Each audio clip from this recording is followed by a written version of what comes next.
എല്ലാരും പോയോ? ഞാൻ വന്നപ്പോൾ എല്ലാരും പോയത് കണ്ടോ? ഞാൻ നേരത്തെ പറഞ്ഞത് എന്തായി? ഓ, അങ്ങനൊന്നും അല്ല ബ്രോയെ. എന്തെങ്കിലും ആയിരിക്കും. ആരെവിടെ പോയെന്ന്? എൻ്റെ അതെ ലൈവിൽ കിടക്കുന്ന എന്താന്ന് ചോദിച്ചപ്പോൾ പറഞ്ഞു. ആഹാ, അതല്ലേ.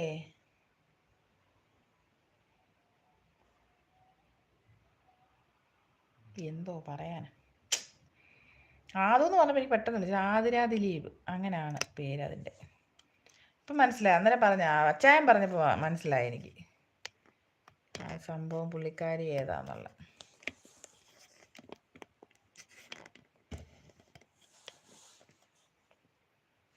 എന്നാ പറയാനാ, ഓരോരുത്തർക്കും ഓരോരോ തരത്തിലാണ്.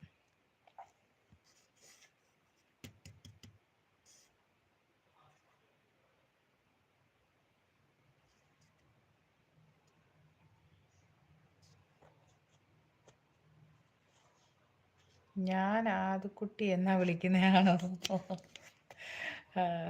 അങ്ങനെ പറഞ്ഞപ്പോൾ എനിക്ക് മനസ്സിലായില്ലല്ലോ കേട്ടോ. അന്ന് പിന്നെ എനിക്ക് അച്ചായൻ പറഞ്ഞു കഴിഞ്ഞപ്പോൾ എനിക്ക് പിടികിട്ടി.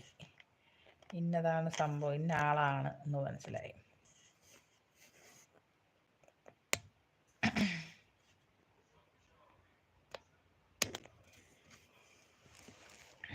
ഇന്നലെ ഞാൻ കണ്ടായിരുന്നു.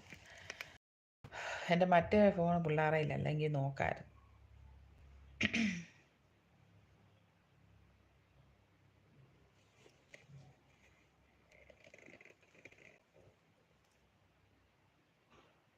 ഓക്കെ, കഴിച്ചോ ബ്രോ? കഴിച്ചെന്നല്ലേ മുമ്പേ പറഞ്ഞേ? അങ്ങനല്ലേ പറഞ്ഞേ? ഓക്കെ, വന്ന് പറഞ്ഞതിൽ ഒത്തിരി സന്തോഷം. പുള്ളിക്കാരുടെ അവസ്ഥ കേട്ടിട്ട് വല്ലാത്തൊരു വിഷമം. എന്തോ പറയാൻ. കൂടുതലായിട്ട് വേറെ ഒന്നും പറ്റിയില്ലല്ലോ. അതിൽ കൂടുതൽ ഇനി എന്തോ പറ്റാനായില്ലേ. എന്നാലും കാല്, ഞാൻ എന്തോ പറയാൻ എൻ്റെ ബ്രോയെ.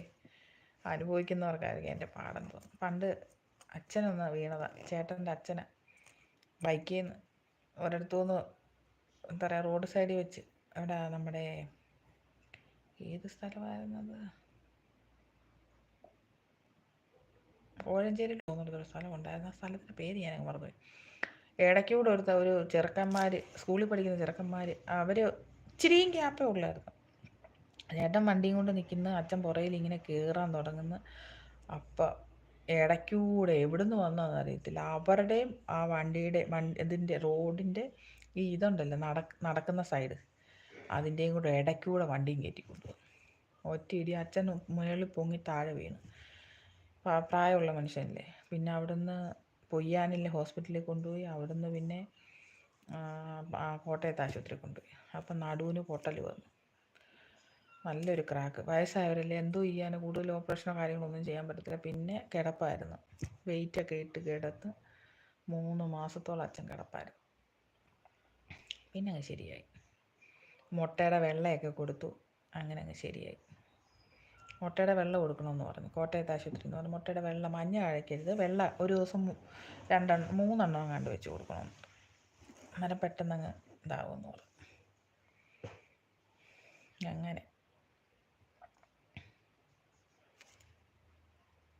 നമുക്കറിയാം അവരനുഭവിക്കുന്ന പാട്.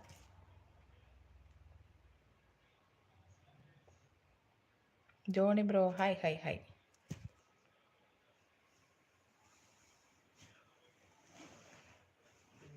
ഇത് പിന്നെ ഫുള്ള് കിടപ്പായിരുന്നു, ഭയങ്കര ബുദ്ധിമുട്ടായിരുന്നു അച്ഛന്.